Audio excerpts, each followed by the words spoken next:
Now wait, because I kinda had the same reaction. The Beast and his pet high school girl? Come on, man. You're not even trying to hide it. Japan, why do you think pedophilia is such a cool thing? I can't watch Kobayashi's Dragon Maid anymore. I can't watch Rurouni Kenshin anymore. I can't read Nagima or love Hina or a lot of other things because of the constant sexualization of minors in products from Japan.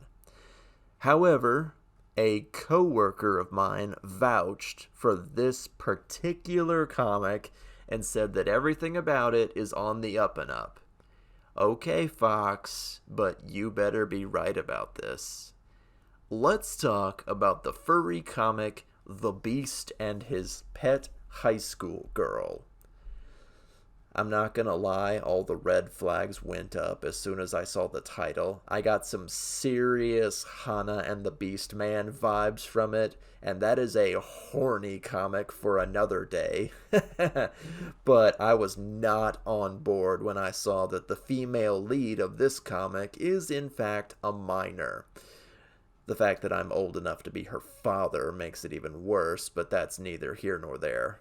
So, in this comic, we follow Aki, a high school girl that is kidnapped from her world, somehow, by, someone, and is dropped into the world of the beasts.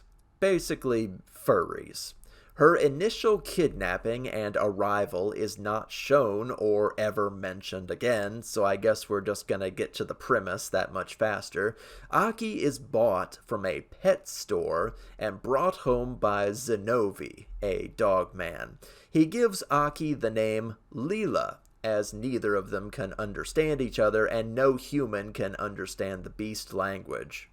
Apparently in this world, humans are a rarity, and sometimes eaten as a delicacy. But it seems that Zenovi really just wanted a pet and does his best to be a good owner. He's a 20-something salaryman and kind of a spaz. While they can't communicate, he does get her things like art supplies, stuffed animals, a maid outfit. No. Oh, thank God, she doesn't take it or wear it ever. Leela is actually very cat-like. She's moody and standoffish and doesn't like to be touched unless she engages first, which is honestly understandable given that she was taken from her world and dropped into this one to live the life of a house pet. I'd be shaken up too, personally. We then settle into a slice-of-life-style comedy comic where Zenobi dotes on Leela as an adorable house pet with toys and clothes and other things that he hopes that she will like, and Leela, or Aki, rather, tries to decode the beast language and do something that will prove she is an intelligent life form and not just a pet to be kept around for fun. Meanwhile, Zenobi studies piles of human books to try and gain her affection. Okay, class, gather round. Mr. Prince has 2 vocabulary words for you today. Are you ready? The words are sapient and sentient. Sentient means having consciousness and feelings, like animals and insects. Sapient means having or showing self-awareness, like looking in a mirror and understanding that it's you.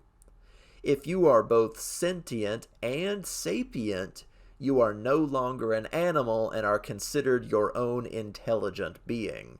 Zenobi doesn't understand that his pet human is both. Even though she does artwork and writing, tries to speak with him, has moods and feelings, etc., etc. The comic does not address the idea that beasts and humans are both sentient and sapient outside the idea of an unbreachable language barrier. Beast people consider humans to be like parrots or dolphins or even smart dogs. They understand the things that they want and think it's great when they communicate a little, but the thought never enters their minds that a human might be more intelligent than they understand. So right away, two strikes against this comic. One, for not showing how Leela got there, the inciting incident of the entire story, and another for the gigantic gaping plot hole that the author refuses to address. Even something as simple as Leela writing something down would blow this comic's entire plot out the window, as any intelligent pet owner would take what she's written for study, and suddenly the idea of smart humans would spread like wildfire. I mean, can you imagine if a monkey in a forest was keeping a journal and a scientist found it? The scientific community would catch fire overnight. I'm not kidding. You really need to suspend your disbelief for this one. Are humans so rare that studies have never been performed to see how they act, communicate, treat others, etc.? The entire premise just doesn't hold water, and while I understand that a story like this can be played off as cute or cuddly or something of the kind, it just doesn't do enough to justify itself. Slice of life or not, why such a particular premise with such a gigantic plot hole at the center of it? Is it like a fetish or something, being cared for by a big burly man that can't understand you? Like I said before, I was waiting for the shoe to drop on something inappropriate or sexual. Thankfully, my coworker Fox was right. Nothing romantic or sexual ever happens between Zenobi and Leela/Aki. He treats her like an intelligent parrot or other animal, and she grows to tolerate his ever-burning desire to brush her hair or pet her or take pictures of her with his phone. That's about the extent of it. From there, we see all the usual new pet tropes you might expect.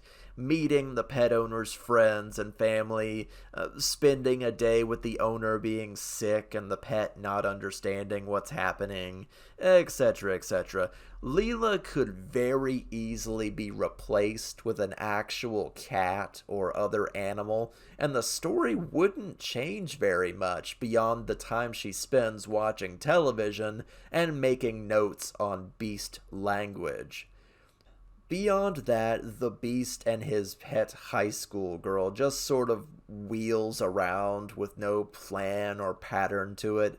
There's no goals, no world building. The comic really doesn't have anything to say. And since the premise is so utterly broken, it just sort of meanders around wherever the author feels like it should go. It's cute for a little while, but really it has no business being as long or as dragged out as it is. It massively overstays its welcome and honestly doesn't stand up to even the slightest bit of questioning. So, should you read The Beast and His Pet High School Girl? No. There's better stuff out there. The human and furry companion genre, whether romance or not, is huge and varied in its offerings, and this one just isn't one of the ones that'll be worth your time. I'd say give it a pass. See you later.